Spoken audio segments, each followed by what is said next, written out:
Mas eu falei, pô, agora eu acho que eu preciso dar uma amplitude no meu trabalho, etc. Fui procurar as pessoas que eram grandes no meio digital, mas não tinham uma estrutura. Talvez não tinha um designer, não tinha um social, porque nessa época eu treinei bastante e tal. E aí uma dessas pessoas foi o Yuji Tamashiro. Legal. Isso foi há 8 anos, assim.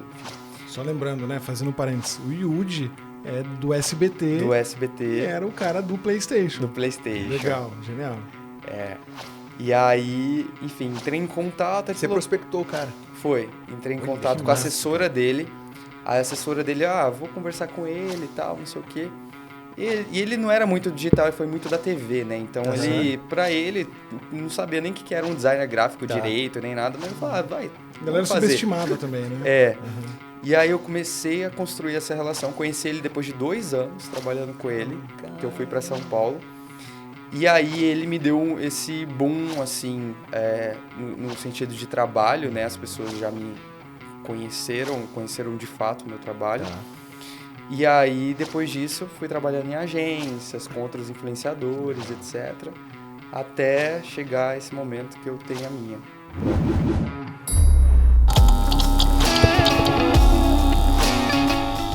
Vamos que vamos, galera! Mais um episódio do Aliados, o podcast da Zuc. E eu sou o Lucas Marcato, tô aqui com meu sócio e meu aliado, Matheus Rabelo. É isso aí, tamo junto. Matheuseira, mais um episódio hoje. Show de bola. Falando da transição do offline pro digital, de como que é esse mundo no digital. E o cara que eu tô trazendo hoje aqui, um cara super legal, que depois que eu apresentar ele, eu vou contar como é que eu conheci. Tá, combinado. Né? Um cara que está envolvido em projetos bem bacanas aqui de Londrina. Tem também uma jornada bem legal que está sendo construída em São Paulo. Tem um podcast também em São Paulo. Eu queria apresentar esse querido, um cara que foi super gentil desde a primeira vez que a gente conversou, Lucas Nunes. E aí, tudo bem, gente? Prazer. Nossa. Quase uma dupla sertaneja, vocês dois, né? Lucas e Matheus. Lucas e Matheus. Cara...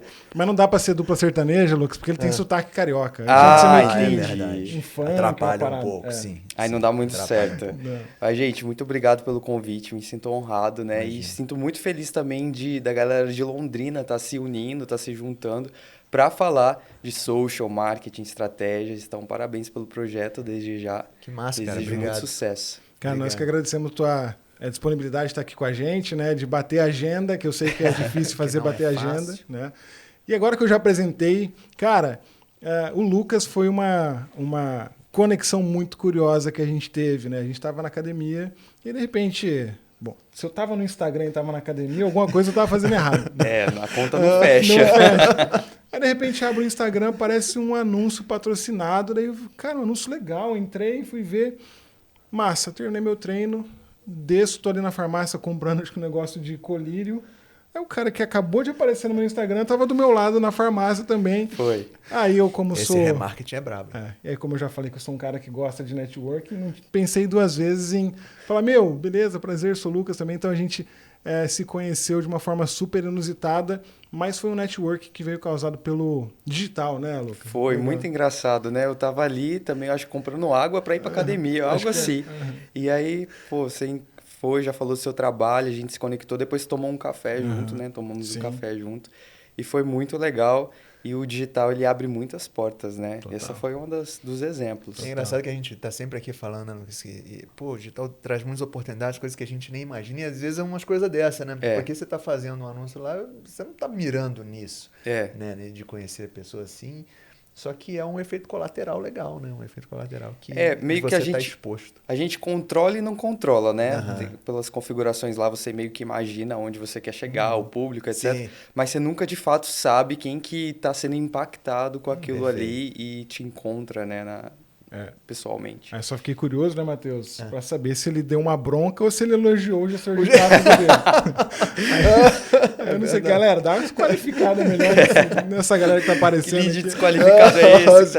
Não, pô.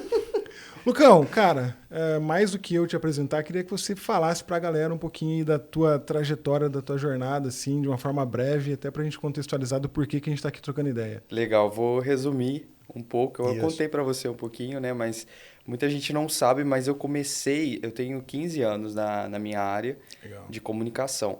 Eu comecei como designer gráfico, então trabalhei em Lan House, aí eu aprendi a fazer algumas artes, aquelas montagens para mandar por Orkut, MSN, essas coisas.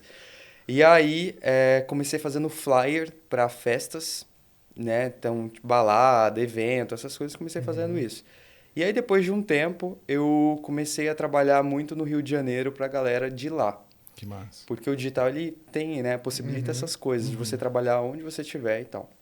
E aí, trabalhando com a galera do Rio, já fui me introduzindo nesse meio artístico. Porque quem precisa, geralmente, é gente que promove evento ou gente que faz o rolê acontecer nos bastidores, né? E aí, de tanto fazer flyer, material gráfico para balada, para evento, para festas, a galera que ia cantar, os artistas, começou a ver, eles se sentiam muito assim, caraca, eu tô sendo a atração principal e tal. Entendi. E falou, pô, quem que tá fazendo essas artes? Eu quero para mim também. Legal. E aí vinha atrás de mim, aí eu fechava com eles, aí eu comecei esse relacionamento com esse meio artístico nesse período. Depois de um tempo, era sertanejo lá no Rio de Janeiro, que eu comecei a trabalhar bastante, que é uma conta que não fecha muito, né? Pensando hoje em dia. Acho que já jogou por terra a minha tese do sotaque do Matheus. Foi, o jogo acabou de jogar, cara. E aí, depois, eu fui para São Paulo para começar a voltar meu trabalho para São Paulo no meio do funk, que cresceu muito na época, né? Era aquele funk ostentação, não sei se vocês lembram. O raizão. E aí é o começo de vários MCs, eu comecei a trabalhar com vários MCs de festas grandes em São Paulo também. Só que aí depois começou a saturar o mercado, já começou aí um outro tipo de funk mais proibido, etc. Eu não queria atrelar muito a minha imagem, né? Eu falei, pô, eu preciso ver o que eu vou fazer. Isso, eu acho que eu tinha já uns 15, 16 anos. E aí Cara, super novo. Novo. Pô, 15, 16 anos, cara. Nossa, legal. Super novo. E aí eu peguei e falei assim, não, eu vou então voltar para Londrina. E aí eu comecei a focar também aqui em Londrina, eu morava em Londrina na época. Na parte de design, toda essa parte. Na parte de design. Tá. Só que no meio disso tudo, eu vi a necessidade da galera em publicação. Começou a época das páginas do Facebook, etc. Porque eles veiculavam. E eu via que os contratantes, os clientes, eles não tinham muita noção de como publicar, como fazer um planejamento, quantas artes eles precisavam, quantas coisas eles precisavam para o evento. E aí eu comecei a me ligar nisso, eu falei, cara, eu vou começar a estudar marketing, social e tal. E eu fui estudando. E aí um cliente falou assim, mas você publica também? Eu falei, publico. E aí fui começando a construir meus primeiros clientes também, cuidando da página, gerenciando página de Facebook. Que hoje em dia também, enfim, é outro mundo, né? Sim. Aí eu voltei para Londrina, comecei a trabalhar aqui, atendi vários bares e restaurantes, essas coisas. E também voltei para o sertanejo. Então, comecei a trabalhar num escritório artístico, que tinha uma gama, né, de cantores, etc.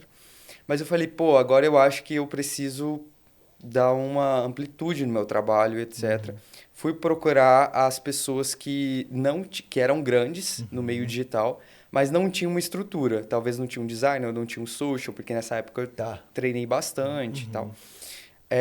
E aí uma dessas pessoas foi o Yuji Tamashiro. Legal. Isso foi há 8 anos, assim, enfim. Só lembrando, né, fazendo um parênteses, o Yuji é do SBT. Do SBT. E era o cara do PlayStation. Do PlayStation. Legal, genial.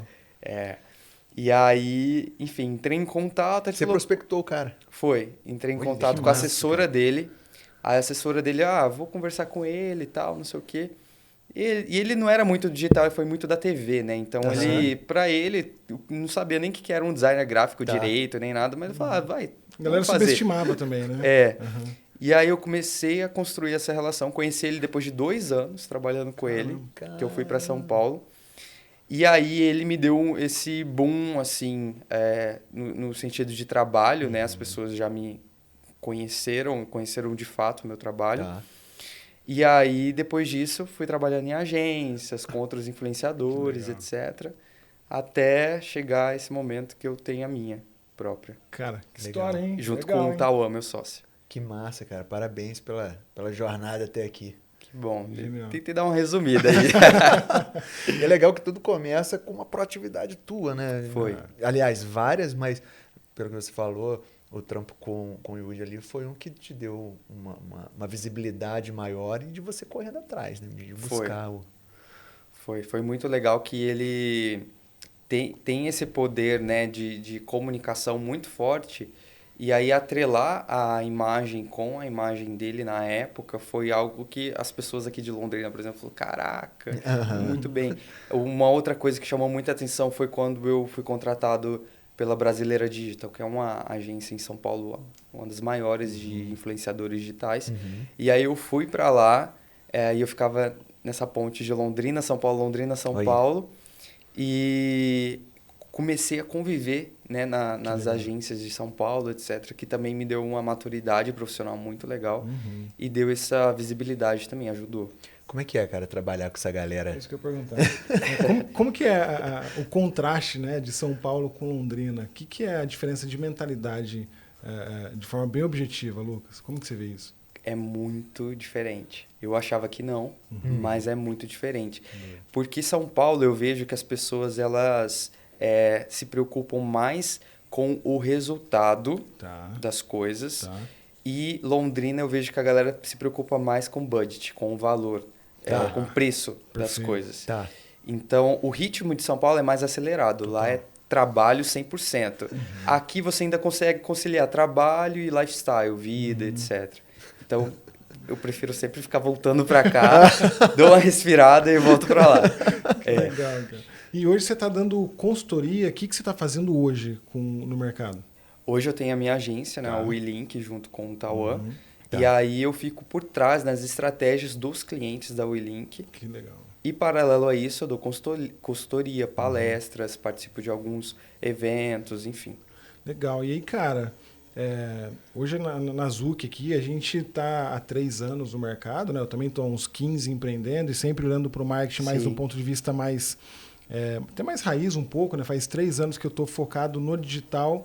Mas queria ouvir de você, assim, qual foi a evolução que você viu na prática, assim, né? De quando você começou lá ajudando... Desde o Orkut? Desde a época do Orkut até hoje, o Instagram, o TikTok, tudo que está rolando. O que você sentiu de diferença nessa dinâmica? Eu acredito que a dinâmica maior de diferença lá de quando começou a internet, digamos assim, até hoje, foi na rapidez das coisas. Legal. Antigamente as coisas você publicava, você comunicava e as pessoas elas tinham uma leitura um pouco mais de absorção, digamos assim. Hoje em dia as coisas se tornaram muito efêmeras, né? Muito rápido. Sim.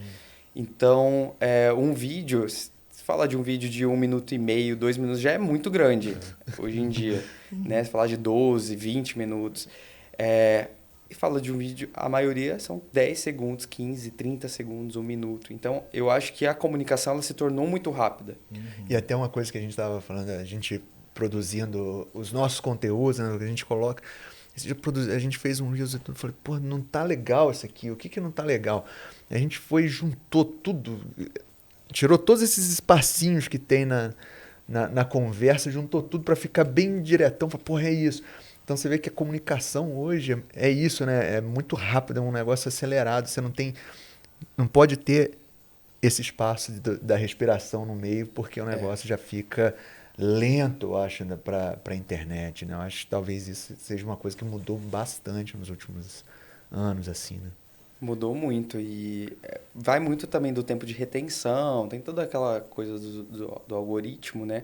Mas eu noto que as pessoas, elas... Também uma parte, digamos assim, negativa de tudo isso seria no sentido que as pessoas não se aprofundam muito em muitas coisas, né? É uma coisa muito tanto efêmera quanto você absorve aquilo. Fica mais raso, né? Eu acho que também a quantidade de vídeo também, né? A importância que o vídeo veio. Você começou com a parte de design, né? Mas hoje o vídeo no social é muito relevante, né? Dominou. Como é que é com os clientes lá da agência, como é que são as diretrizes, assim, em termos de conteúdo, de formatos? Como que vocês costumam trabalhar lá com a galera?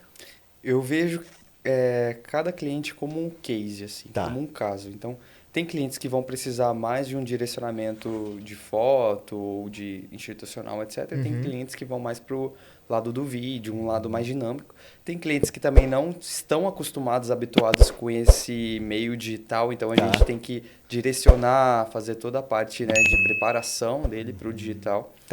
Mas eu, nas minhas estratégias, tento sempre mesclar os conteúdos. Até para não ficar chato para quem produz e para quem consome. Perfeito. Você fica muito monótono, né? Muito. E fica monótono e previsível, né, cara? Você, toda vez que você tá vendo a pessoa gravando Reels, aí tem gente que está começando a gravar com os fundos verdes atrás para poder dar uma dinamizada e tal, que até acho que está até aumentando as entregas nos perfis assim. Mas eu acho que essa variação, ninguém come filé mignon todo dia, né? Assim como ninguém come só salmão todo dia. Acho que tem que ter essa mesclada, não só no paladar, mas principalmente essa parte de consumo de conteúdo também, que eu acho que é legal a gente pensar, né? Mas, cara, o que eu acho assim, né? A gente está vivendo na era da nova economia, né? Onde a audiência vale uma grana, né, Lucas? Né? E a gente acabou de subir um episódio falando de networking e de comunicação no digital, né? E você é um cara que tem um networking muito legal, né, no digital. Eu sei que você também atende algumas empresas.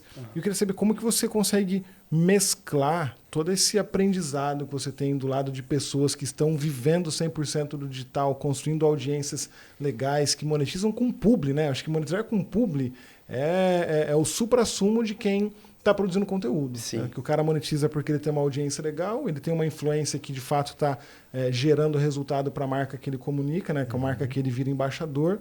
Mas a gente tem também as empresas que estão concorrendo com esses influenciadores, né? Eu sei que você atende empresas também, e eu queria saber como é que você consegue juntar esses aprendizados para uma empresa que às vezes é meio ortodoxa, assim, meio de falar, cara, não, mais quadradão. Você tá falando com... Vou falar aqui porque a nossa audiência é mais jovem, né? Você tá falando com os cabeça branca da história. Como que é isso, cara? Como que dá para mesclar todo esse conhecimento que você traz desde de ajudar a galera da música, da galera artística, para uma empresa que de repente seja, sei lá, uma multinacional, né? Como que você faz isso hoje? Lucas, eu sou muito observador. Eu acho que pelo lado artístico, não do meio artístico, mas de você produzir arte, você ver, você estudar sobre isso lá atrás, da época do design gráfico, eu me tornei muito analítico e observador. Então, em cada situação, eu tento absorver o que eu posso tirar de melhor daquilo, né? Então, eu acho que isso me ajudou a construir esse olhar mais analítico, que eu consigo, tanto de uma empresa quanto de um influenciador, abstrair algumas coisas, assim, né? Pegar algumas coisas disso. E aí, esse lado das empresas com esse lado digital, né? Desse movimento digital, eu vi que lá atrás era uma dificuldade muito grande. Hoje ainda mas lá atrás era muito maior que hoje, que elas iam contra, né? Então, elas continuavam produzindo e não queriam encaixar a galera, os creators, que a gente chama, né? Dentro das empresas. Hoje, eu acho que o cenário está mudando, eles estão entendendo que é uma audiência também para eles ali comunicarem.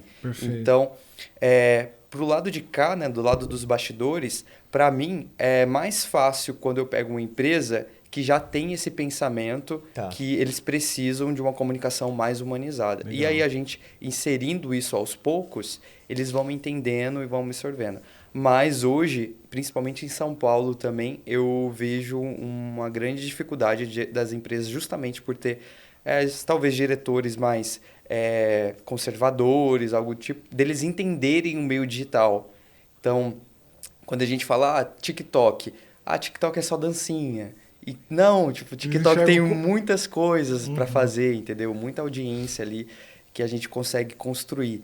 Então, eu acho que a primeira pergunta sobre como eu consigo pegar algumas coisas, mesclar esse lado analítico e esse outro lado da dificuldade das empresas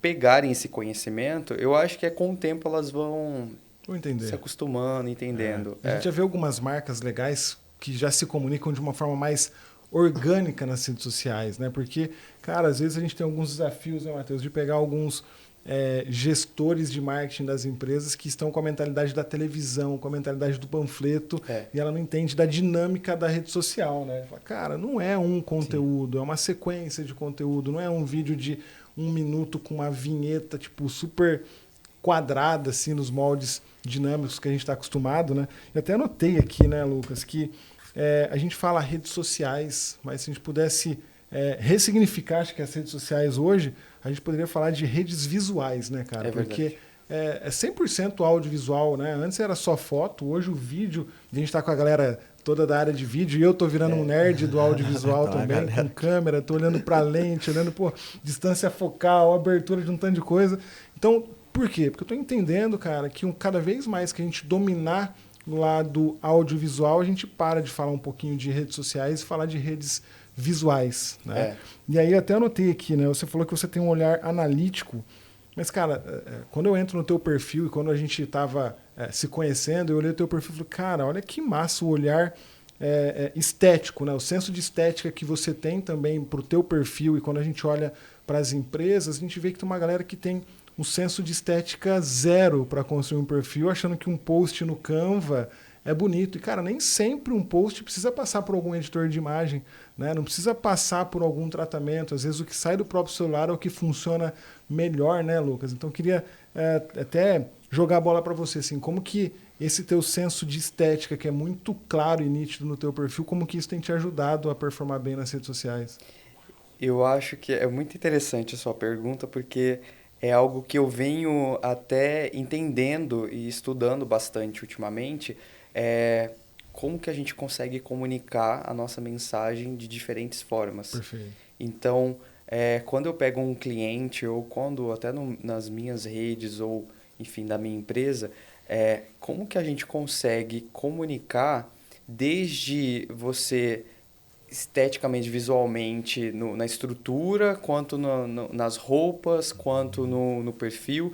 Então, eu acho que a comunicação, ela é muito visual. Total. Né? Antes da pessoa falar com você, ela já fez uma leitura, já entendeu, já julgou, já interpretou de alguma forma. Então, tudo comunica. Então, se a pessoa entra num perfil e já vê algo mais estruturado ou vê conteúdos mais atrativos, a chance dela ficar naquele perfil é muito maior. Então, em todas as estratégias que eu costumo criar ou pensar em relação a isso, eu sempre coloco essas coisas, elementos visuais que contam uma história, né? Que eu acho que storytelling é isso, é você contar histórias de diferentes formas. Perfeito. Genial. Como é que é teu time lá hoje? Para botar uma rede social dessa, um Instagram, um TikTok, para funcionar no cliente, como é que é teu time hoje lá? Quem que tá ali pensando junto contigo para fazer essa máquina funcionar? Hoje, se eu juntar a minha equipe, assim, é uma equipe pequena, até de 10 pessoas, só que eu tenho equipe Londrina, São Paulo e Rio de Janeiro. Tá. Legal. Então, são 3 polos assim que a gente trabalha. E hoje eu tenho o Tauan, que é meu sócio, que pensa nessa parte visual junto comigo. Tá. Eu tenho um gestor de projetos, né, que comanda toda a equipe, que contempla já fotógrafo, videomaker, social media, gestor de tráfego, então toda essa galera. Então, quando a gente insere um novo projeto, toda a galera estuda, né, entende quem que é esse cliente, que projeto é esse, e aí a gente começa uma comunicação ali para entender o objetivo principal do cliente. Tá. Genial, deixa eu só fazer um parênteses. Vai lá. Porque quando a gente se posiciona como marqueteiros digitais, se é que podemos falar isso, eu vejo muita gente falando, cara, estou contratando um estagiário para fazer o meu marketing digital. Né? E eu acho muito legal a pergunta do Matheus, porque quebra muito essa objeção da galera achar que, é só subir um postzinho. E hoje eu olho, cara, eu pergunto, até pela curiosidade assim, porque a gente trabalha com isso e tudo mais. Mas na hora que a gente abre os perfis, hoje às vezes eu olho, cara, imagina para sair esse conteúdo aqui, às vezes é um timing post, um negócio que foi feito ali rápido. Quantas pessoas tiveram que organizar aquilo ali para que esse perfil funcione? O negócio tem que estar bem organizado hoje em dia para você conseguir entregar o negócio com uma qualidade legal e na hora certa, porque Se você faz um negócio, uma super qualidade, mas uma semana depois, 3 dias depois, às vezes já não vai ter tanta relevância. Se você faz muito rápido, mas faz um negócio meio esquisito, também não vai ter. Então, é legal a gente ter uma noção, e quem está assistindo a gente também tem uma noção de que para fazer social media, um negócio legal, existe uma série de pessoas que estão ali por trás, tem alguém que está orquestrando a parte de estratégia, a parte de projetos, e aí você tem gente ali que está fazendo a edição do vídeo, fazendo design, está fazendo a redação, está fazendo copy, está fazendo uma série de coisas para funcionar, né? Matheus, e é muito interessante porque essa semana mesmo eu tive uma reunião e a pessoa falou assim, eu não sei se eu contrato vocês ou eu crio o meu time interno. Eu contrato um social que vai fazer tudo. Tá. Aí eu falei assim, é uma possibilidade também, né? Você contratar o teu time interno. Sim. Mas eu acho que o diferencial é que você pode ter ali um designer, pode ter um videomaker e tal, mas é muito difícil você ter uma estratégia e que todo mundo se comunique em relação a isso. Sim. Então, assim, eu vejo muitos clientes, muitas pessoas, né, que pegam um time interno, só que eles não sabem para onde ir. Então, faz aí 5 artes, faz um vídeo aqui.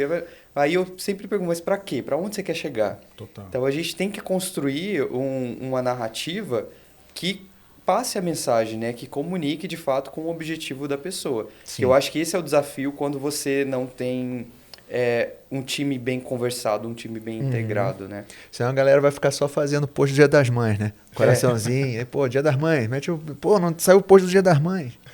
Isso aí. Não, cara, acho genial, assim, a gente tá mega alinhado e acho que esse é um desafio, ainda que por mais que o digital seja super acessível para qualquer um, né, e beleza, tá tudo certo, mas entre você fazer e fazer direito, tem um abismo no meio do caminho. Muito grande. Né? Então, eu gosto demais também de ouvir de você, de falar, cara, monto meu time interno ou monto ou contrato uma agência, né?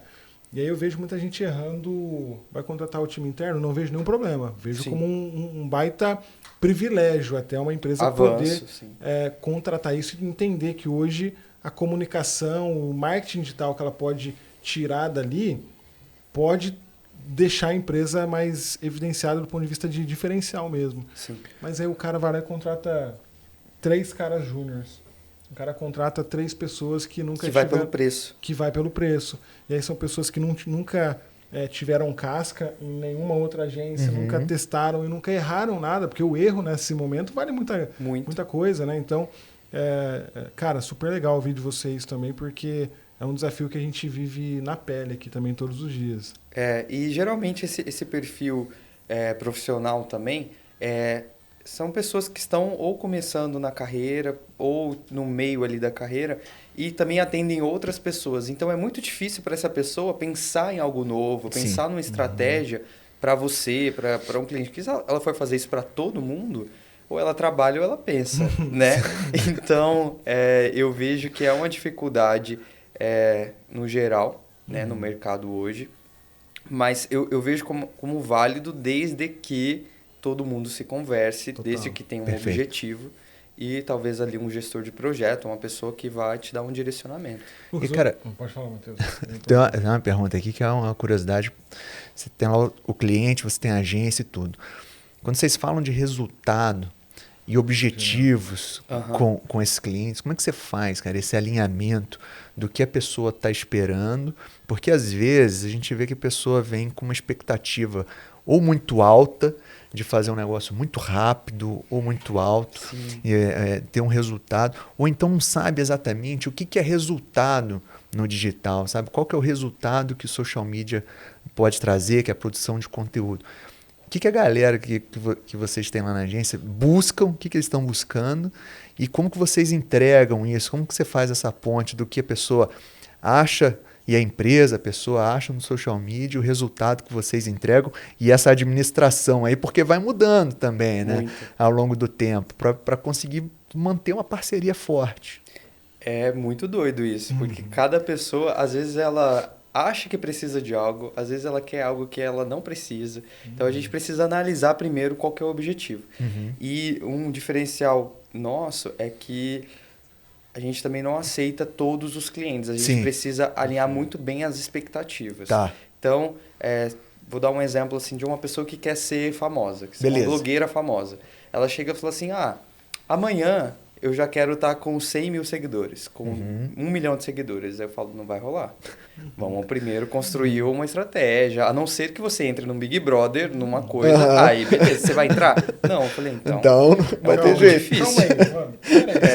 Então eu aprendi nesses anos que a gente precisa alinhar muito bem as expectativas, tanto da empresa quanto do cliente. Ele entendendo os processos que acontecem até chegar no objetivo dele, aí a gente está super alinhado, as coisas começam a fluir. Aí cada pessoa tem um objetivo. Claro que a entrega de resultados vai muito de acordo com a dedicação também do cliente, como produtor, né, como coprodutor junto com a gente. E a nossa de fazer as melhores estratégias e produções de conteúdo para aquele objetivo dele. E qual que é a participação, cara? Você falou, o cliente é o coprodutor, né? Ele está criando junto com vocês. Qual que é a participação? Qual que é a responsabilidade que hoje... Só um parênteses, né? Vai lá. O cliente é o produtor, né? O cliente é quem está geralmente com a cara na câmera. Talvez é a agência que seja o coprodutor, né, Matheus? Acho que até nesse ponto de vista é uma sutileza que faz uma diferença gigante. Perfeito. Para ele entender, fazendo um outro parênteses, te interrompendo mais uma vez, o cliente tem que entender que ele senta no carro e ele é o motorista, né? Agora tem cliente que senta no carro e senta do lado do passageiro e fala, e aí, por onde nós vamos? Exatamente. É esse aí que eu queria trocar uma ideia aqui de, e aí? Qual que é a responsabilidade? Qual que é a parte que entra... Por exemplo, a pessoa, agora eu quero vir. Agora você falou, quero ser famoso, quero vir para social media, quero trabalhar e tudo. Contratei a agência, agora mete bala. Vocês resolvem aí, me avisa aí, tudo, vamos fazer. Ou qual que é a minha responsabilidade? Vai muito de cada cliente. Mas, por exemplo, uma empresa tem as suas responsabilidades, uma pessoa física tem outras. Mas, por exemplo... se a gente está, de novo, tratando, por exemplo, com uma blogueira, etc., ela tem que estar disposta a cumprir os prazos, cumprir as datas, aparecer nos stories todos os dias, estudar também o meio, o mercado dela, aperfeiçoar ela em frente à câmera, essas coisas. Então, a gente dá toda a estrutura necessária para que a gente consiga desenvolver o projeto. Certo. Se o cliente, ele, por exemplo, tem alguns casos que o cliente contrata e fala assim... agora vai. Aí não vai em data de gravação, aí não aparece em stories, aí compra seguidores, no outro dia tá 1 milhão de seguidores mas lá. Hoje ninguém compra mais seguidor, não. Compra? Cara, eu demito alguns clientes às vezes, né? Porque assim, teve uma vez, ano passado, que a gente tava trabalhando com um cara, ele queria ser empresário. Muito conhecido no meio, então a gente constrói um trabalho de autoridade, né, em cima disso. E aí ele mandava algumas mensagens, tipo assim, Lucas, vai ter alguma festa em São Paulo hoje? Aí eu falei assim, pra eu ir com algum influenciador e tal, aí beleza. Eu falei, ok, né, às vezes é só uma coisa esporádica. Aí depois mandava outra, Lucas, como é que faz pra sair na revista tal? Aí, Lucas, como é que... Eu ficava, cara, mas... tem muito a ver com a autoridade que a gente está criando. A gente quer colocar você em palestras, essas coisas, né? Aí teve um dia específico que ele falou assim, mandou mensagem para mim, era 9 horas da noite, falou assim, Lucas, comprei 60 mil seguidores, vai entrar amanhã. Você tá brincando? Não acredito. Aí eu falei assim, calma, vamos tentar fazer uma gestão de crise aqui e ver o que é menos pior. Você comprou seguidores de onde? Ele, de um site aí que veio me vender, não sei o quê. Nossa. Aí eu falei assim... é da sua área, pelo menos? É o que a gente está construindo? Ele, não, eu nem sei que... Aí eu falei... Aí nessa semana a gente teve a reunião e a gente saiu do projeto. Olha só. Porque o problema de comprar seguidores é que a pessoa, ela se engana. Total. Né? Então, assim, ela tem um número ali... Ela tinha lá 5 mil seguidores. De repente, ela tem 100. Só que 95 mil não é. O público dela não é uma audiência que realmente... às vezes não fala nem o idioma dela. Não está interessada no conteúdo dela. E à medida que a gente vai ganhando seguidores, esses robozinhos, esses fakes, assim, vão caindo, né? Então, a gente não sai do lugar. E aí, consequentemente, a gente não saindo do lugar, o cliente está ali pagando todos os meses. Fala assim, vocês não estão me dando resultado. Tendo evolução. E aí, a gente não dá resultado, acaba que o nome da empresa fica prejudicado, né? Então eu prefiro sair de um projeto e explicar que a gente não está muito bem alinhado em relação às expectativas, em relação à construção de imagem, do que continuar e recebendo ali um valor X do cliente e não entregando resultado. Perfeito. Cara, você falou de um perrengue, né? Eu estava prestes a te perguntar de um trabalho bem legal que você já executou, aí, sei lá, com pessoas legais que você já se conectou. Tem algum trabalho que você fala, cara, esse aqui é um dos meus especial. Queridinhos? Cara, é tanta coisa. Eu sei que é difícil elencar um, mas e alguns, então? Ó, teve algumas coisas que eu considero muito especiais, por exemplo. Uma vez eu fui fazer um trabalho em São Paulo para Brasileira, estava fazendo junto com a Caras, revista Caras. E aí a gente estava fazendo um backstage, né? A parte de produção de conteúdo do backstage. E aí a diretora era a Marlene Matos, não sei se vocês conhecem. Sim. A Marlene foi muito tempo diretora da Xuxa. E ela tem uma fama de ser durona. Tem essa pessoa. E de fato ela era. Tá aqui confirmando. Pô, então aí. Agora. E aí eu lembro que ela chegou em mim depois de... Eram 3 diárias de trabalho em Alphaville. E aí ela chegou em mim, fui agradecer, né, e tal. Tirei uma foto com ela, tietei um pouco. E aí ela falou assim... cara, as pessoas me acham durona, etc. Mas é que assim, eu não trabalho com amadores. Eu trabalho com profissionais. Porque isso vai afetar diretamente a minha entrega. E aí... automaticamente, ela veio e elogiou meu trabalho. Então, eu levei aquilo como um troféu. Eu falei, legal. Caraca, uma pessoa que tem um know-how desse, que tem um conhecimento desse, vinha elogiar. Sim. Na época, sei lá, eu tinha 21, não sei. E elogiar meu trabalho e dar, foi como se colocasse um prêmiozinho na prateleira, assim, né? Eu falei, cara, fui validado ali por uma pessoa muito legal. E aí, paralelo a isso, os primeiros jobs em emissoras de TV foi muito legal. Eu lembro que a primeira emissora que eu fui fazer um trabalho foi com o Yudi. Foi o SBT. Legal. E aí a gente foi no estúdio do Bom Dia e Companhia. Que foi gravado, né? Tá. E aí... Quase um templo, né? Pra quem é dessa época, é quase um templo. Cara, eu andei nos corredores assim, eu via a roleta. Cheio de significado. Eu via aquela maçã que eles geravam. Assim... É um mundo muito mágico e é uma quebra de expectativa também ao mesmo tempo. Nossa, parecia tão grande na TV. Tem um monte de gambiarra também. Deve ter algum, né, deve ter. Você vê atrás as coisas tudo com fita, você vê tudo madeira. Mas é muito legal. Isso foi um dos projetos bem legais assim que eu fui participando. Cara, e assim, né, até puxando um pouco do que você falou quando você começou a trabalhar com o Yudi, né, e a gente vê que hoje... a internet, todo mundo tem o poder de uma emissora de televisão na mão. É verdade. Todo mundo pode entrar agora, abrir uma live no YouTube e concorrer com... Cara, eu não sei mais como que é o nome da novela das 9 da Globo. Tem novela das 9? Tem novela? Acho que tem, né? Tem, eu não assisto, mas tem. Mas, cara, todo mundo pode concorrer de uma forma direta com a audiência da novela. Todo mundo pode concorrer com, sei lá... O Super Bowl, que é um dos horários mais caros da televisão no mundo, você pode concorrer com os caras com um mínimo de barreira de entrada, né? E aí, logo no começo, quando você falou que estava trabalhando com o Yudi, o Yudi falou, beleza, vai lá e faz, né? Mas como que ele enxerga hoje, assim? Ou o Yudi, ou a galera que você também tem no teu network, como que eles estão olhando pro digital hoje e qual que é essa dinâmica também que você sentiu diferença? Muito legal isso, Lucas. Eu estava conversei muito isso com o Yudi, né? Porque ele vem desse histórico de TV há muito tempo. E eu também, num podcast que a gente tinha, um projeto, eu entrevistei o Felipe Giuntini, que é diretor do Faustão. Foi diretor do Faustão há muito tempo, da Ana Maria Braga, etc. Mas... E eu perguntei, cara, como é que você enxerga esse mundo digital? A mesma pergunta que você me fez, né? E uma coisa muito comum com os dois é que eles enxergam o meio digital como um complemento da TV. São duas comunicações que uma não vai matar a outra, mas uma depende da outra. Vão coexistir.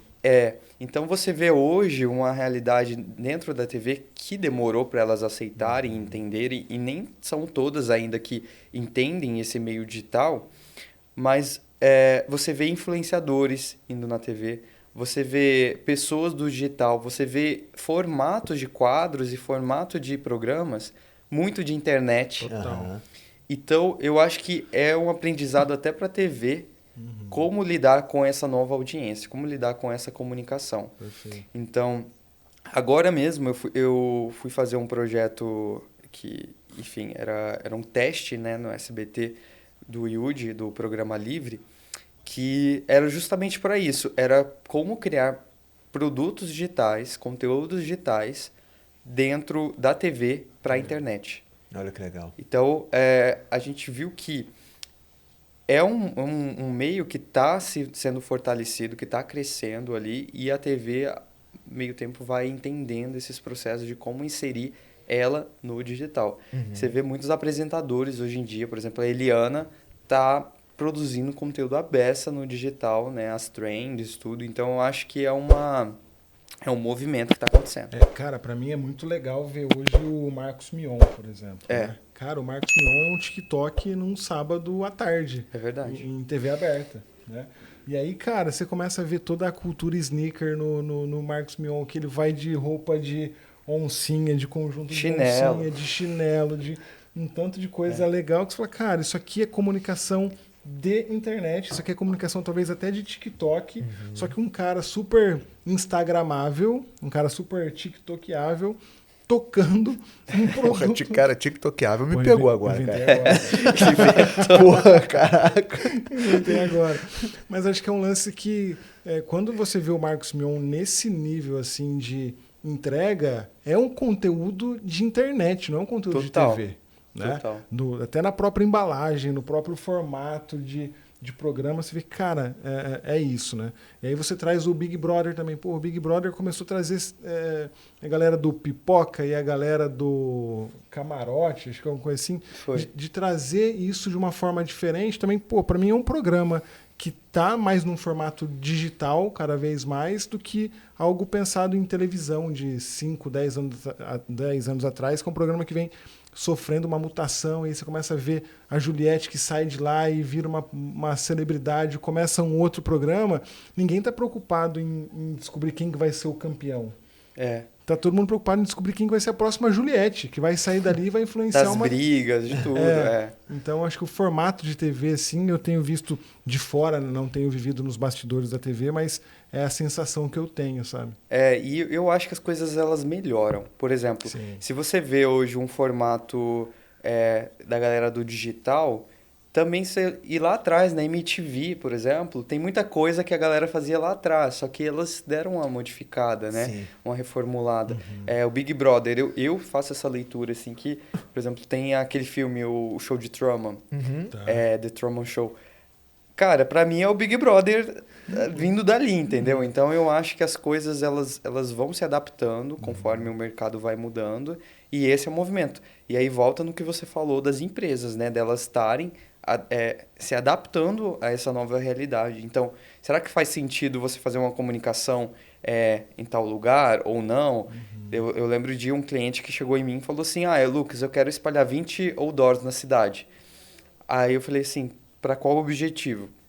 Ela falou assim, não, eu quero mais clientes. Eu falei assim, cara, quanto que vai custar esse custo para você, né, esses outdoors? Ele falou, 50 mil. Aí eu falei assim, tá, vamos fazer um pouquinho diferente então?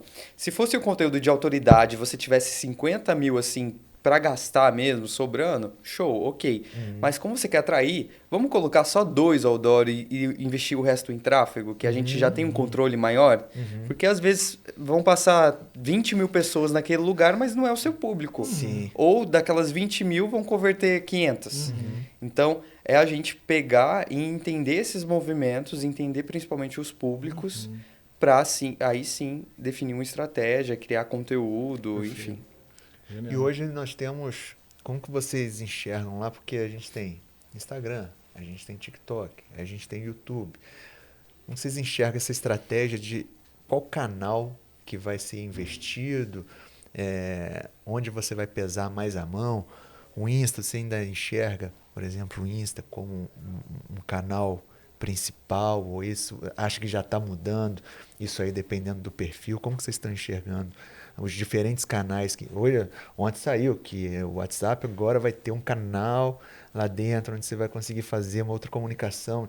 E dentro das próprias mídias, você tem vários canaizinhos que consegue ir trazendo. Como que você, estrategicamente, como que vocês têm olhado isso para os clientes de vocês? O mercado muda o tempo inteiro. Então, eu vou mais olhando o objetivo dele, aonde que ele quer chegar, o que ele precisa, para aí sim encaixar ele nas plataformas. Tá. De quebra, eu já encaixo ele no Instagram e TikTok, que são as duas hoje ferramentas que as pessoas estão mais utilizando. Uma entrega mais do que a outra, uma dá mais autoridade que a outra, e assim se complementam. Mas tem alguns clientes, e aí a gente vai evoluindo o trabalho, que começam, aí ficam forte em uma, e aí sim a gente vai desmembrando e criando outras coisas. Porque não adianta você atirar para todas as plataformas, principalmente quem produz conteúdo sozinho, né? Querer ter todas ao mesmo tempo e não ser forte em nenhuma delas, ou não dar conta de ter uma constância, de estar presente todos os dias ali nas outras. Então eu falo, cara, foca em uma ou em duas ali que você sabe que você vai dar conta, e eu trago isso para os meus clientes também. A gente desenvolve, cresce e aí sim vai amplificando, que aí uma audiência vai sustentando as outras plataformas. Entendi. Pô, show de bola. E eu acho que esse é um ponto importante, porque não é todo mundo, né, que está ouvindo aqui a gente que tem a condição de ter uma equipe, de ter uma agência e tudo. Pô, e aí? Como é que eu faço sozinho isso? E às vezes tem uma pressão de, puta, tem que estar... Eu acho que o Instagram, o TikTok tem a vantagem que você produz um conteúdo que a gente consegue adaptar de uma forma mais fácil, né? Você faz um Reels ali, você consegue adaptar e trazer pro TikTok. Agora, se você tentar pegar todas essas plataformas e criar uma presença ali sem uma estrutura, é muito difícil. Mas e aí eu trago até um outro ponto, né? A gente está falando de um recurso chamado energia, né? Mas tem um recurso chamado grana, né? Capital. Porque ainda as pessoas acham que vão crescer de forma orgânica, assim, né? E acho que é algo que... até queria ver a visão do Lucas sobre isso, mas crescer de forma orgânica já não é tão fácil quanto foi 5 anos atrás, né?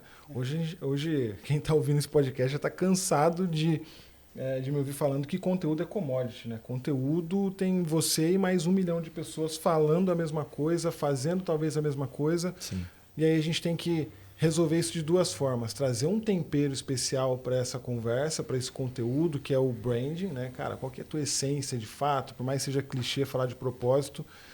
Mas aí vem o segundo ponto. Quanto de grana você tem para colocar em tráfego pago, para distribuir conteúdo, para poder potencializar e não ficar refém do algoritmo? Eu queria saber de você, Lucas. Tráfego pago. Como que você enxerga o tráfego pago hoje nessa construção de autoridade, de audiência? Estratégia, né? Exatamente. Todo ponto de vista estratégico hoje no trabalho. Legal. Eu sempre digo que o tráfego pago ele é um complemento a um trabalho de marketing. Então... tem muitas pessoas que erram ao pensar que só colocando o tráfego pago dentro da estratégia vai resolver o problema dela. Quando, na verdade, o tráfego, para mim, é um combustível que vai potencializar um conteúdo, que vai potencializar uma estratégia, que vai potencializar a imagem daquela pessoa. Se o conteúdo ele não está de acordo com o que a pessoa atingida ali espera ou não prenda a atenção dessa pessoa, de nada vai adiantar você colocar um tráfego pago. Não adianta você investir 1 milhão, aí a pessoa vai entrar e não vai ter nada de atrativo no teu perfil. Então, a produção de conteúdo e o marketing alinhado ao tráfego pago, elas se complementam. Um vai dar gás para o outro, um vai dar combustível para o outro. Então, eu vejo o tráfego como um braço do marketing que potencializa esses resultados. Tanto é que a nossa comunicação mesmo se estabeleceu por isso, né? Eu fiz ali uma campanha de tráfego numa região, para um público, etc. E atingiu você e hoje a gente está aqui. Então, eu acho que para mim isso é a conversão, né? Isso para mim é o resultado. Então, e é muito engraçado isso, porque eu atendo alguns clientes que têm tráfego pago de outras empresas e às vezes não está muito legal. Perfeito. Porque não há comunicação. Então, eu sempre prezo pela comunicação com essas outras agências também, entender quais são os objetivos deles, entender que ponto está e, se precisar, reestruturar essa questão do tráfego também para a gente potencializar resultado. Genial. Show de bola. E, cara, você conversa com muita gente, analisa um monte de perfil. Eu fico curioso para saber, assim, pô, na hora que o Lucas olha, assim, um perfil, um creator e tal, quais são aqueles pontos que você olha, assim, na hora, às vezes é um perfil pequeno, um negócio, você fala assim, pô, essa pessoa é boa, essa pessoa tem potencial aqui pro digital, essa pessoa é legal. O que você vê, assim, que a galera faz, as características que você vê, bate o olho, assim, naquela pessoa e fala, pô, essa pessoa aqui, ela entende, ela tem potencial, porque eu tô querendo aqui... Achar o luva de pedreiro aí. Né? Não, pô, eu tô querendo ver o que eu posso melhorar na nossa produção, de tentar modelar alguma coisa, de pegar, pô, o que... Porque você, como olha muito isso, vê muito essa parte, pô, igual a galera de modelo, né? Que você olha assim, você vê o potencial ali, o pessoal de futebol também, pô, o moleque tá ali. Não, mas ali eu já peguei o jeito. O que você acha que são as características principais, assim, dos melhores criadores de conteúdo?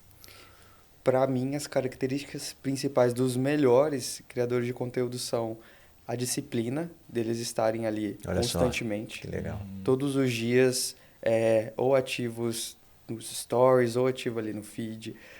A preocupação na qualidade da entrega do conteúdo deles. Tá. E eu não digo assim que você tem que ter uma parafernália gigantesca para uma câmera, etc. Mas não, você se preocupar de volta à estética, né, do teu conteúdo, a mensagem que você quer passar, a clareza, se o áudio tá bom, se a iluminação tá bom. Então, eu acho que isso é um fator importante. Pelo menos um mínimo ali, né? Um mínimo. E também a força de vontade da pessoa tá ali evoluindo, aprendendo. Legal. Então, às vezes, você abre um vídeo e fala assim, pô, essa pessoa fala bem. Abre um vídeo, não, essa pessoa dança bem. Ou, pô, ela falava mal, mas agora ela tá falando bem. Então, eu acho que esses pontos das tentativas das pessoas é o que me chama a atenção na hora de ver se uma pessoa tem potencial ou não. E é muito legal, cara, porque você espera, né? Que você vai falar, não, pô, é pessoa que tem uma excelente... carismático. Carismático e tudo. Mas olha só, pro Lucas, uma pessoa que trabalha com isso, tá, o dia inteiro, a primeira coisa que ele falou foi a disciplina. Isso é genial. E você fazer todo dia, ou seja, é um negócio que a gente já falou aqui também, que é mais valioso, né, para quem quer vir pro digital se posicionar, é você tá ali todo dia, encarar aquilo com seriedade, né? Não como uma brincadeira, e você não só ficar só fazendo, né, mas é o treino deliberado, o pessoal fala. Então, eu tô fazendo aqui, eu postei, mas, pô, o que eu fiz de errado? O que eu posso melhorar, né? Igual a gente aqui, pô, eu fiz esse episódio, o que eu posso melhorar no outro? O que a gente pode trazer? Então, você tá o dia inteiro, todo dia ali, coloque, vê, arruma um negocinho, arruma um outro. Eu acho que isso é um feedback bem interessante, assim, para quem tá ali ouvindo a gente e tá querendo produzir conteúdo. E aí, falando de melhorar cada episódio, vou falar o que a gente tá melhorando, hein, Matheus? Tá vendo? Olha, já tava esquecendo. O que a gente tava esquecendo em todos os episódios aqui, galera? De pedir para você dar o seu like, se inscrever no canal e mandar um comentário aqui embaixo. A gente tá no 6º episódio, a gente tá começando a lembrar só agora, a gente tá aprendendo. Então, estamos chegando a 100 inscritos já no nosso canal. Então, boa! Já estamos melhorando. Então, é isso aí, né, Matheus? De melhorar todo dia. E esse é o tipo de coisa super fácil de falar e difícil de fazer. Né? E você não precisa melhorar assim 1000%, você melhorando 1% a cada dia, ali, dá uma olhada. Fazendo um ajuste assim mínimo, pô, talvez esse áudio não ficou legal, o que eu faço para melhorar? Talvez essa dança eu possa melhorar, talvez esse conteúdo eu possa... Então você pensar, de fato, levar aquilo como um trabalho, né? Levar a seriedade. E não, por exemplo, quero ser influenciador digital. E aí eu posto hoje, passo 3 dias sem publicar, depois eu posto de novo. Mas não, você tem uma constância ali, disciplina. Que não é todo dia que você vai acordar motivado, não é todo dia que você vai acordar com uma expectativa que seu conteúdo antigo viralizou e não viralizou, e aí você vai ficar triste, você vai ficar mal. Mas se você tem disciplina, você vai levar aquilo como trabalho, você vai fazer. Já teve uns conteúdos, agora você falou, conteúdo que viralizou. Guarda essa aí, eu só vou fazer um paralelo, que eu sou o cara que quero tirar sarro de tudo, né? Porque tem a pessoa que posta hoje, posta daqui 3 dias, ela chega no stories falando, galera, me desculpa por não sei o quê, tava muito corrido. Meu irmão, ninguém nem sentiu tua falta ainda, sabe? Infelizmente, tipo de coisa é verdade. Tem umas crenças muito loucas em torno disso, né? Então, até ia falar, complementando, falando de resultado, né? E o que faz a pessoa se manter comprometida e se manter disciplinada, assim como na academia, a pessoa tem que enxergar as mini vitórias ali durante um período para poder manter o comprometimento e a disciplina. Só que, da mesma forma que dentro da academia você vai ver, de repente, o teu resultado daqui 90 dias, aqui no digital é a mesma coisa, né, Lucas? E aí tem um outro ponto que eu quero trazer também. Não precisa ter essa audiência gigantesca para começar a colher resultado, né? Eu tenho um perfil super pequeno, estou fazendo meus conteúdos ali, mas tudo que está indo é de forma estratégica para me ajudar a posicionar a autoridade, para poder compartilhar um pouquinho daquilo que eu acho que seria legal para a minha audiência, né? Sempre buscando gerar valor. E isso está me gerando negócios, né? Sim. Então isso me gera, às vezes não de forma direta na DM do meu Instagram, mas as pessoas que já estão ao meu redor já começam a me olhar diferente, já me chamam no WhatsApp, já comentam. Às vezes nem comentam, às vezes na própria rede social, mas às vezes quando encontro na rua, o cara fala, vi aquele teu conteúdo, achei super bacana. Então, eu acho que as pessoas também criam alguns paradigmas de achar que a disciplina e o comprometimento vai fazer o negócio explodir e ela não valoriza aquelas as pequenas vitórias que dá o gás ela se manter disciplinada, dá o gás ela se manter comprometida, né, Matheus? Agora vai para a tua pergunta aí que eu te cortei. Pô, eu vou fazer uma pergunta muito mais simples, né? Você trabalha bastante com isso aí, cara. Teve algum conteúdo assim que você lembra que vocês produziram e que, deu uma bombada especial ou que foi um negócio que marcou mais o cliente por algum motivo ou gerou vendas desproporcionais, alguma coisa assim? Eu tenho 2 cases muito interessantes para comentar sobre isso. É engraçado isso, porque esses dias eu estava estudando e tal. Falei, cara, quantos virais eu já fiz, né? Porque eu tinha colocado no meu Instagram, na minha bio, assim, mais de 22 milhões de viral. Caraca. Só que aí eu tinha considerado um vídeo só, que foi um vídeo que deu 22 milhões. E aí eu falei assim, não, calma, deixa eu fazer a conta. Passou de 1 bilhão. Nossa, e aí eu fiquei assim, caraca, nem eu tinha noção desse número, né? Eu falei, agora eu vou começar a contabilizar os virais, fazer uma plaquinha, fazer alguma coisa, né, com isso tudo. Voltando àquelas pequenas vitórias, né? Que você só quer ali, quero o próximo, e você não... 1 bilhão é muita coisa já, né? E aí tem um case que talvez as pessoas julguem que seria mais fácil e outro que é mais difícil. Tá. Vamos começar pelo mais fácil. Eu estava cuidando das redes sociais do Yudi e aí ele construiu muito uma audiência gospel, né? Do público cristão, etc. E aí, paralelo a isso, eles já carregavam audiência da TV, da galera que conhecia o Yuji Tamashiro do PlayStation. E aí a gente falou, como que a gente produz conteúdo para os 2 públicos sem ofender um e sem ofender o outro? Pisar em ovos.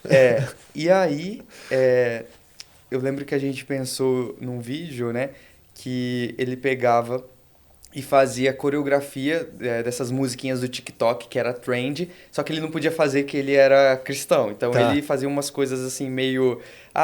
bater aqui e fazer aqui. Aí ele batia, mas coçava a cabeça. Ele ia fazer alguma coisa e arrumava a roupa. Aí esse vídeo gerou tanta identificação que teve mais de 22 milhões de visualizações orgânicas. Cara. A gente nunca colocou tráfego em nada dele. E aí, as pessoas falam, não é fácil porque ele já tem audiência, já não sei o quê. Aí, um caso aqui de Londrina mesmo, que foi muito interessante. A gente atende um pet shop aqui chamado Bubble Bath. E eles ligaram pra gente e falaram assim, Lucas, a galera tem uma pessoa aqui que quer trazer uma lhama pra tomar banho. Não é possível, cara. Aí eu que já sou meio doido, falei assim, legal. Uma lhama, meu irmão. Uma lhama desse tamanho aqui. E aí eles falaram, será que dá pra produzir alguma coisa? Eu falei, claro, vamos produzir. Mas, cara, se com uma lhama não der... E aí a gente foi lá, produziu um conteúdo, etc. No primeiro dia, no segundo dia, ele já viralizou esse conteúdo. E aí ele foi para mais de 7 milhões de visualizações. E aí a gente produziu outro e foi mais 7 milhões, e aí foi indo. E aí, em questão de resultado, né? Organicamente saiu a matéria que uma lhama foi algo inusitado. Foi num pet shop e aí saiu em mais de 20 sites, saiu na Globo, Globo News. Qual que era a headline da notícia? Lhama é levada para dar banho em pet shop. para tomar banho em pet shop, alguma coisa assim. E aí eles trouxeram isso como uma notícia curiosa e tal. E aí é muito legal quando as empresas entendem esse mundo digital, né? Porque eles atendiam uma média de 4, 5 cachorrinhos por dia lá na Ventosa. Hoje eles estão atendendo uma média de 25 a 30, 25 a 45. Oi. Então, assim, o faturamento deles aumentou muito, né? A gente tinha um problema muito grande antes disso, de fazer as pessoas conhecerem a rede, conhecerem a empresa. Depois disso já não é mais um problema. As pessoas diariamente mandam mensagem, etc. E a gente teve até que parar o tráfego pago, porque senão a operação deles não ia dar conta, por causa do viral. E é o que a gente fala, né? Quando a empresa tem mentalidade de creator, né? Muda muito o patamar que ela se encontra. Eu vejo que muita gente tem medo, né, de investir, porque esse não é o padrão, né? O padrão é outra coisa, né? E aí, quando a gente coloca a empresa como creator, um ativo que foi o recurso principal desse post, desse conteúdo, é a criatividade, né? Agora, eu acho que o grande ponto que a gente pode trazer para a reflexão da galera que está assistindo é qual que é a lhama do teu negócio. Assim, né? Como que o cara pode pensar de forma criativa fora da caixinha e, de repente, passa um tanto de oportunidade. Eu vou trazer as oportunidades instagramáveis e tiktokáveis. tiktokáveis. Vou usar essa palavra. Pode falar. Vou adotar também. Vou adotar também. E assim, cara, passa um tanto de oportunidade legal de criação de conteúdo na frente de todo mundo, todos os dias. E às vezes as pessoas não têm esse olhar de creator para aquilo, entender que aquilo pode ser algo super legal para a rede social. Então acho que essa visão mais de criador de conteúdo dá uma diferença gigantesca do que simplesmente montar uma linha editorial, pensar num post de forma engessada e fazer aquilo que foi planejado, e não é só isso, né? E tem muito preconceito também, eu vejo, né? Porque eu lembro que quando começou a viralizar, teve alguns comentários de outros pet shops ou donos de pet shop que falaram assim, não, no meu pet shop não entra lhama, não, daqui a pouco isso daí vai virar um zoológico, não sei o quê. E aí a única resposta foi, por isso que você tá aí, a gente tá aqui, né, cara? Porque a lhama, né, foi algo muito simbólico, assim, mas que, tipo, mostrou uma cultura da empresa de aceitação, mostrou uma cultura de divertimento. Então, é um pet shop hoje que eles têm piscina de bolinha, tem tobogã, tem tudo para os cachorrinhos fazer recreação. Então, é muito divertido. A gente brinca internamente que é a Disney, né, do mundo animal. É de Londrina? De Londrina. Tem que levar madruguinha lá. Tem que levar, cara. À frente do aterro. E é engraçado que depois da lhama a gente já levou cobra, a gente já levou cabra, a gente já teve agora porquinho da Índia. Então, assim, muito legal. Surreal. Lucão, a gente tá indo pra reta final, cara, e eu queria fazer a pergunta clássica, né? Pra pessoa que tá começando, assim, cara, o que você falaria para essa empresa, né? A gente nosso público tem um público de empresários que acompanha a gente, ou criadores de conteúdo que de repente estão em fase inicial. A gente já falou da disciplina, a gente já falou desse rolê todo aí, mas se tivesse que masterizar isso tudo num grande aprendizado teu, assim, se fosse uma consultoria de 5 minutos que você pudesse dar para essa galera, o que você falaria? Eu acho que a primeira coisa que a pessoa tem que se atentar na hora de se propor a produzir um conteúdo ou gerir uma rede social, enfim, da empresa, é estudar muito bem o público. Aonde que esse público está, o que esse público consome, antes de você produzir conteúdo. Porque tem aquela frase, né? Se você não sabe para onde você quer ir, qualquer caminho vai servir. Então, assim, muitas pessoas eu vejo já iniciando no digital com uma estrutura ou compra vários equipamentos, mas aí volta naquilo que a gente conversou aqui, né? Às vezes ela não sabe para onde está indo. Às vezes ela não conhece o próprio público, não está ali no meio. Então, eu acho que a primeira etapa, o primeiro passo é você estudar muito bem o meio, os concorrentes, o tipo de produção de conteúdo, onde está essa galera. Eu atendo alguns clientes que chegaram em mim, eles nem frequentavam os mesmos ambientes do público-alvo deles. E aí a gente falou assim, você tem que observar, você tem que analisar, né, onde que está o seu público, o que ele está fazendo, consumindo, para aí sim você comunicar com ele. Porque aí vira aquela comunicação fria. Fica muito distante, né, Lucas? E aí não conversa, aí não gera identificação, não gera venda, não gera resultado. Total, legal. E aí, Matheuseira, o que foi o aprendizado desses Cara, dados? acho essa parte de produção de conteúdo hoje em dia é um negócio muito legal, assim, porque você colocar o teu tempero, né, nessa parte, igual você fala sempre, né? Conteúdo hoje é commodity, né? Você vai colocar ali, eu vou falar pô, a gente trabalha com marketing digital, Tá tudo na internet, certo? Como que a gente produz um conteúdo que seja de fato relevante, que a pessoa que está do outro lado vai chamar a atenção de alguma forma? Eu acho que um dos pontos principais é isso que o Lucas falou, você realmente conhecer com quem você está falando, com quem você está se comunicando, fechar um pouco, né?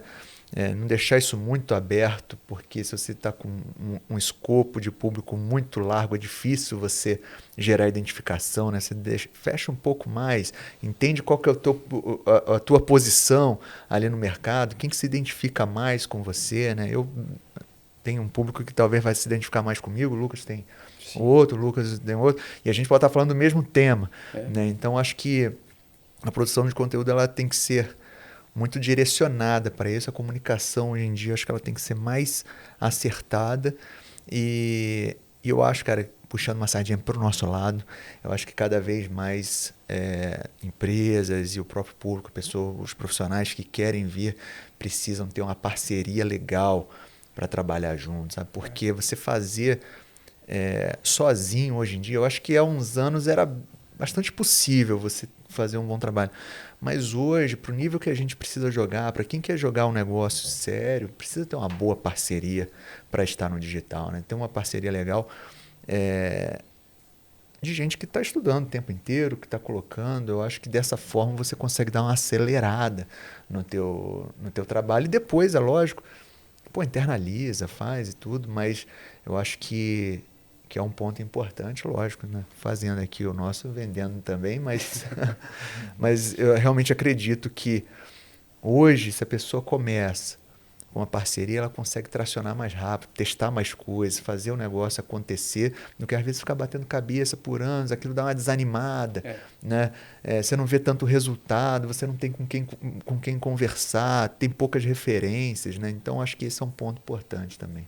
Cara, genial. Eu também concordo com 100% disso, Matheus. E meu maior aprendizado aqui, cara, é ver como isso funciona nos diversos âmbitos, assim, né? Metodologia de criação de conteúdo, de posicionamento digital, também está dentro daquela caixinha das coisas que eu falo que são fáceis de falar e difíceis de fazer, né? Porque fiquei muito na cabeça que a ideia da Lhama de falar, cara...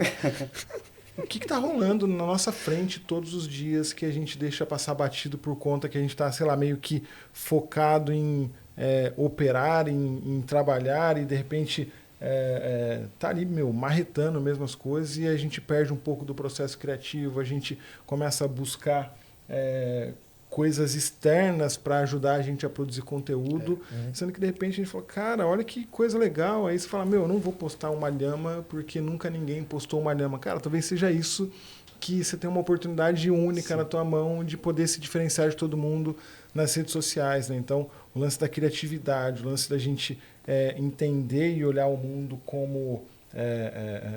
Vou filosofar agora, né? Nossa, vamos lá. Cara, tem que ter mentalidade de criador, assim, o mundo é tela em branco, irmão, pra gente criar coisa que a gente tem vontade de fazer. Gostou dessa, não? Show de bola, porra.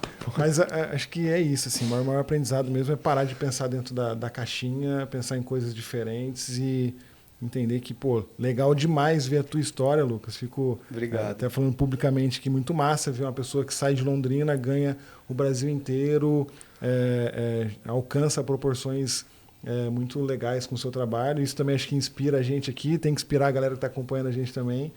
Então, cara, queria te agradecer demais a tua presença, tá? E de novo, a gente vai esquecendo de algumas coisas que isso aqui nosso roteiro tem que funcionar melhor, Matheus.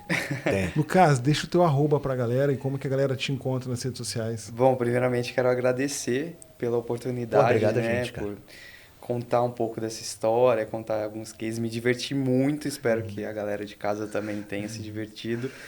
E, enfim, vamos comunicando aí, se conectando. Meu @ é casnunes, @CASNunes. Genial. Matheus, teu arroba. Rabelo Matheus, Rabelo com 2 L's, Matheus. Meu é Lucas Marcato _ Acompanha lá a nossa tela em branco, que nós estamos criando muito conteúdo. E tem presente, né? Tem presente. E eu vou, Lucão, quero te agradecer mais uma vez, cara, pela disponibilidade. Samuquinha, faz a graça aí. Caraca! Olha lá.